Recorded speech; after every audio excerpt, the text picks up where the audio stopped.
बिस्मिल्लाहिर्रहमानिर्रहीम। अस्सलामुअलैकुम दोस्तों, क्या हाल है। उम्मीद करता हूँ कि आप सब खैरियत से होंगे। तो जी दोस्तों, चलिए स्टार्ट करते हैं। हम इस ट्यूटोरियल सीरीज़ में हम HTML का सीख रहे हैं और आज हमारा तीसरा लेक्चर है। तो इस लेक्चर में हम हेडिंग्स के बारे में देखेंगे। हेडिंग्स होती क्या हैं, इसको यूज़ कैसे करते हैं। लास्ट लेक्चर में मैंने बता दिया था कि हमने क्या कुछ पढ़ना है, वो सारा कुछ ये दिया हुआ है। और पहले लेक्चर में मैंने बताया हुआ है कि हमने कैसे यूज़ करना है। हेडिंग्स होती क्या है, paragraph, image, links, list, table और फॉर्म वगैरह क्या होता है। तो आज हम स्टार्ट करेंगे हेडिंग्स का यूज़, यानी हेडिंग को हम कैसे यूज़ करते हैं। तो जी चलिए स्टार्ट करते हैं। सबसे पहले आप नोटपैड प्लस प्लस अगर आपने इंस्टॉल किया हुआ तो नोटपैड प्लस प्लस ओपन कर लें। अगर आपने सिंपल नोटपैड यूज़ करना है जो बाय डिफ़ॉल्ट विंडो में आता है तो वो आपकी मर्ज़ी है। मैं यही प्रेफर करता हूँ कि आप नोटपैड प्लस प्लस यूज़ करें। इसको ओपन करें, ये ओपन हो जाएगा। आप लैंग्वेज में भी जाकर सेलेक्ट कर सकते हैं या वैसे आप कुछ यहाँ यानी जो HTML का बेसिक स्ट्रक्चर है वो भी लिख के सेव करें, तब भी ये HTML में चला जाएगा। तो मैं इसको कहता हूँ HTML, यहाँ से सेलेक्ट कर लेता हूँ। ठीक है, सेलेक्ट होगी तो यहाँ स्टार्ट करते हैं। HTML का जो बेसिक स्ट्रक्चर है, उसके बाद हेड के बाद टाइटल में क्या आता है कि हेडिंग्स, यानी हमारा जो आज का लेक्चर है हेडिंग्स। ठीक है, उसके बाद टाइटल को क्लोज करेंगे, सॉरी, और फिर हेड को क्लोज कर देंगे। उसके बाद बॉडी स्टार्ट करेंगे और लास्ट में बॉडी को क्लोज कर देंगे और HTML को भी क्लोज कर देंगे। तो ये दोस्तों एक सिंपल यानी कि जो इसका बेसिक सिंटैक्स है, ठीक है, स्ट्रक्चर HTML का वो है। अब जितना भी काम है हमने करना ना HTML के अंदर, जितना भी काम करना है वो इस बॉडी के अंदर करना है। ठीक है, यानी इस एरिया के अंदर हमने करना है। तो चले हम सबसे पहले इसको सेव करते हैं। Ctrl+S करेंगे तो ये हमें नोटपैड, हमने डेस्कटॉप में जाना है। यहाँ हम ऐसा करते हैं कि एक फ़ोल्डर बना लेते हैं। मैं करता हूँ HTML सीरीज़। ठीक है, यानी HTML सीरीज़ के नाम से मैंने फ़ोल्डर बनाया। इसको ओपन करूँगा, यहाँ इसका नाम मैं रख दूँगा हेडिंग्स। ठीक है, अब पहली वीडियोस में हमने क्या किया था, पहली जो वीडियो थी उसमें हमने उसका फर्स्ट डॉट HTML लिखते थे। अब यहाँ हमने लिखने की ज़रूरत नहीं, क्योंकि हमने ऑलरेडी यहाँ से लैंग्वेज सेलेक्ट की हुई है, तो ये बाय डिफ़ॉल्ट नीचे आ गए हैं। ठीक है, यहाँ जितनी भी लैंग्वेज हैं वो सारी हैं, लेकिन हम HTML में काम कर रहे हैं तो ये HTML सेलेक्ट हुई पड़ी है। तो जस्ट हम इसका नाम लिखेंगे हेडिंग्स और इसको सेव कर देंगे। तो ये देखें HTML ऑटोमेटिकली आ गए हैं। ठीक है, उसके बाद हम हेडिंग का स्टार्ट करते हैं। तो मैंने बात की थी कि हेडिंग 6 टाइप की होती हैं, यानी H1 से लेके H6 तक। जो H6 है ये स्मॉल साइज़ को रिप्रेजेंट करती है, H5 उससे थोड़ा सा बड़ा है, H4 उससे बड़ा है, H3 उससे बड़ा है, H2 उससे बड़ा है, H1 उससे बड़ा है यानी। तो हम स्टार्ट करते हैं H1 से। H1, एक और बात, आप अपर केस में भी लिख सकते हैं, लोअर केस में भी लिख सकते हैं। HTML का सारा कोड ज़रूरी नहीं कि ये लोअर केस में होगा, अपर केस में लिखेंगे तो एरर आ जाएगा, ऐसा कुछ नहीं होता। आप लोअर केस में लिखना चाहें लोअर केस में लिख सकते हैं, अपर केस में चाहें तो अपर केस में। लेकिन जो मेरे माइंड को यानी कि जो मेरे दिल को लगती है ना वो लोअर केस है। ठीक है, लोअर केस में अच्छा लगता है, इम्पैक्ट व्यू अच्छा पड़ता है यूज़र के लिए। तो H1 यानी कि यहाँ ये इसका स्टार्टिंग टैग है, यानी स्टार्ट यहाँ से हो रहा है H1।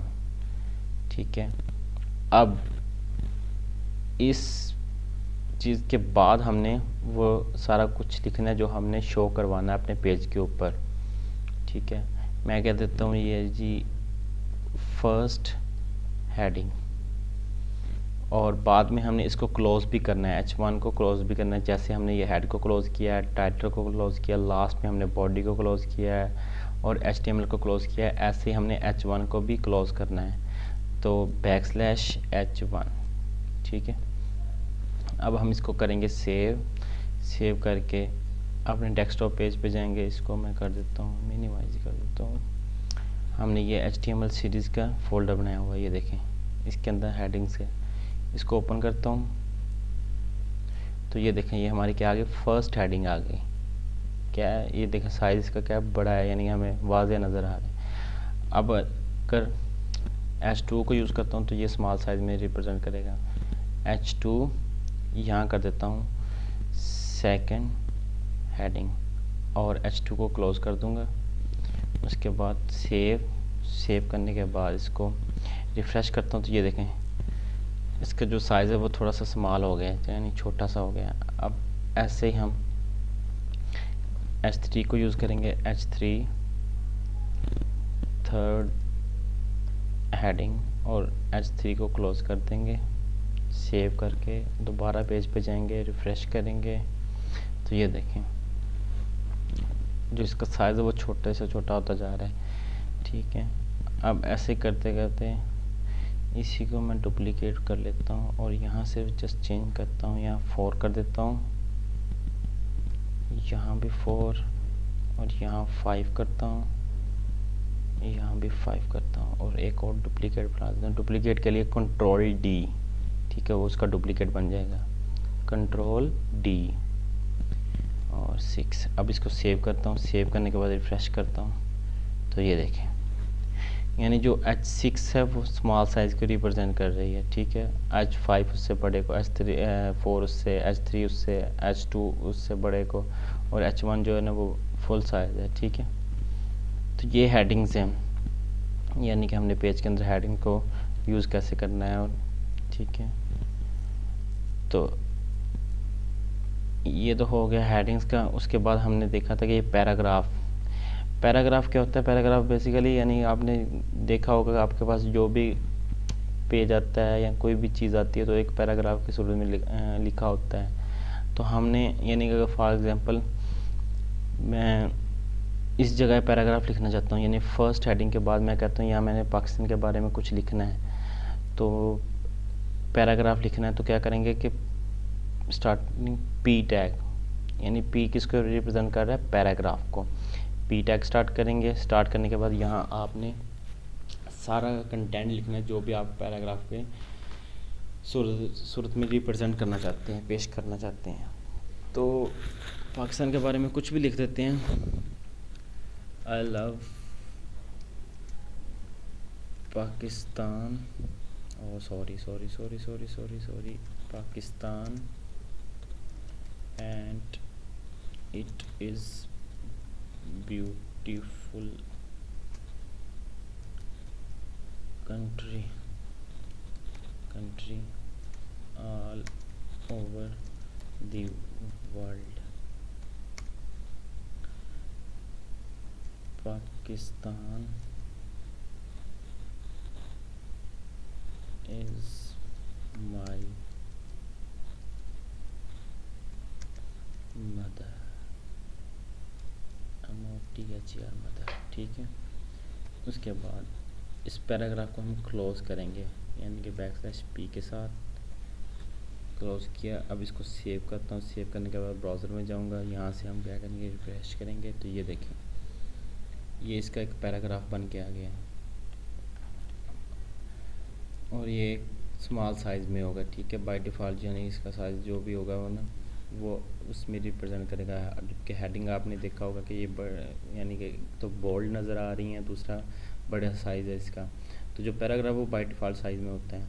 अब मैं ऐसा करता हूँ कि इस पूरी चीज़ को मैं कॉपी करता हूँ, यानी कि जो Ctrl+C और यहाँ मैं इंटर करके इसी के अंदर दोबारा पेस्ट कर देता हूँ, फिर इंटर करता हूँ, फिर पेस्ट करता हूँ, पेस्ट, यानी हम थोड़ा सा बड़ा डाटा लिखा है और लास्ट में हमने इसको सेव कर दिया। सेव करने के बाद रिफ़्रेश करते हैं तो ये देखें, एक पूरा पैराग्राफ बन गया। ठीक है, तो ये पैराग्राफ है, यानी पैराग्राफ को हम कैसे यूज़ करते हैं और बेसिकली होता है क्या है। तो ये एक सिंपल सा है कि पैराग्राफ को कैसे यूज़ करते हैं। अब एक और चीज़ यहाँ बताना चाहता हूँ कि अगर आप एक लाइन को ब्रेक करना चाहते हैं, यानी कि अगर एक फॉर एग्जांपल अगर आप चाहते हैं कि एक लाइन में ना आई लव पाकिस्तान आए, यानी जैसे ये देखें यहाँ तक तो गया कंट्री तक, आगे तो ख़त्म हो गया, यानी उसका जो विथ थी वो फुल हो गई, तो वो नेक्स्ट लाइन में ऑटोमेटिकली चला गया। अगर आप चाहते हैं कि आई लव पाकिस्तान यहाँ आए और एंड जो है ना ये नेक्स्ट लाइन से स्टार्ट हो, तो आप क्या करेंगे, जहाँ से आप यानी कि ब्रेक करना चाहते हैं लाइन, वहाँ जाके आप बी आर का टैग यूज़ करेंगे। बी आर यानी कि ये लाइन को ब्रेक कर देगा। सेव करेंगे, सेव करने के बाद रिफ्रेश करते हैं तो ये देखें आई लव पाकिस्तान पहली लाइन में आया, बाकी जो जितना भी डाटा था वो सारा नेक्स्ट लाइन में चला गया। तो ये है लाइन को ब्रेक करने के लिए बी आर का टैग। ठीक है, तो ये लेक्चर बड़ा हो गया है, तो इंशाल्लाह हम नेक्स्ट ट्यूटोरियल सीरीज़ में नेक्स्ट वीडियो में हम इमेज के बारे में देखेंगे, लिंक्स क्या होता है, लिस्ट क्या होता है, टेबल फॉर्म ये कैसे बनते हैं, और फिर हम एक मुकम्मल वेबसाइट बनाएंगे, यानी एक खूबसूरत वेबसाइट। ठीक है, ये तो एक सिंपल स्ट्रक्चर बता रहा हूँ कि आपने कैसे कैसे यूज़ करना है इसको। ठीक, तो जो हम इसको जो डिज़ाइनिंग करेंगे वो CSS के अंदर करेंगे। ठीक है, CSS के बारे में हम इंशाल्लाह बाद में देखेंगे। तो आज के लिए बस इतना ही। ठीक है, नेक्स्ट हम दोबारा मिलते हैं इंशाल्लाह। तब तक के लिए अल्लाह हाफिज़, अपना ख्याल रखिएगा।